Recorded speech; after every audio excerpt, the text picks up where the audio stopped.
ओम शांति। 23 जून 2026 के अव्यक्त इशारे हैं।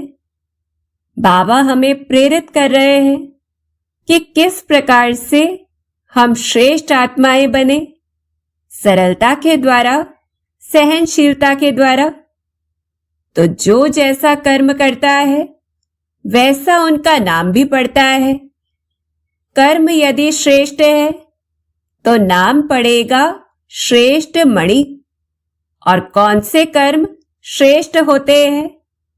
तो श्रेष्ठ मणि बनने के लिए मन, वाणी, कर्म में सरलता और सहनशीलता, यह दोनों गुण आवश्यक है।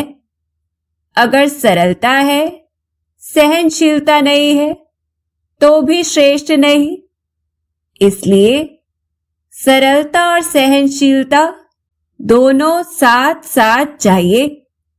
तो अब अगर हम इस पर चिंतन करते हैं तो मुख्य बात है कि हमारा नाम, हमारी पहचान व प्रभाव हमारे कर्मों से बनता है, केवल जन्म से या पद पोजीशन से नहीं। क्योंकि दुनिया में हर व्यक्ति को उसके कर्मों के आधार से ही जाना जाता है। जैसे कि जो मदद करता है उसे सहयोगी कहते हैं, जो मीठा बोलता है उसे मृदुभाषी कहते हैं, जो क्रोध करता है तो उसे गुस्सैल कह दिया जाता है, या जो ईमानदार व सच्चा होता है वह विश्वसनीय कहलाता है। ऐसे ही हम आत्माएं जैसे संकल्प, जैसे बोल, जैसे कर्म करती है, उस आधार से श्रेष्ठता जितनी होती है उसमें श्रेष्ठ मणियां कहलाती है। फिर दूसरी बात आती है कि हमारे संकल्प, बोल व कर्म में जितनी सरलता और सहनशीलता होती है तो उस आधार से ही हम श्रेष्ठ मणि बनते हैं। क्योंकि अगर सिर्फ सरलता है, अर्थात मन में किसी के लिए कोई कपट भावना नहीं है, अहंकार नहीं है, सभी को हम सहजता से स्वीकार करते हैं, कोई दोहरापन नहीं है। लेकिन अगर कोई हमारी आलोचना कर देता है तो उस समय हम सहन नहीं कर पाते हैं, नाराज हो जाते हैं या दुखी हो जाते हैं। तो ऐसे में सहनशीलता न होने के कारण सरलता का भी महत्व नहीं रहता है, जिस कारण से हम श्रेष्ठ नहीं बन सकते हैं।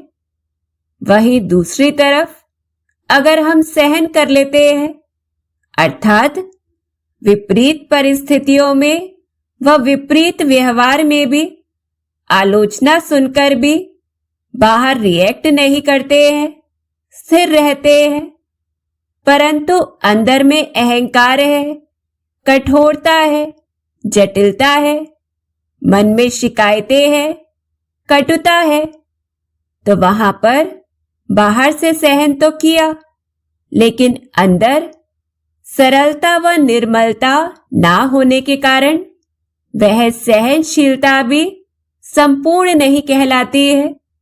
उदाहरण के तौर पर अगर कोई फूल वह सुंदर है तो हम कहेंगे कि सरलता है, लेकिन अगर वह धूप सहन नहीं कर सकता है तो कहेंगे सहनशीलता की कमी है, क्योंकि फिर वह मुरझा जाएगा।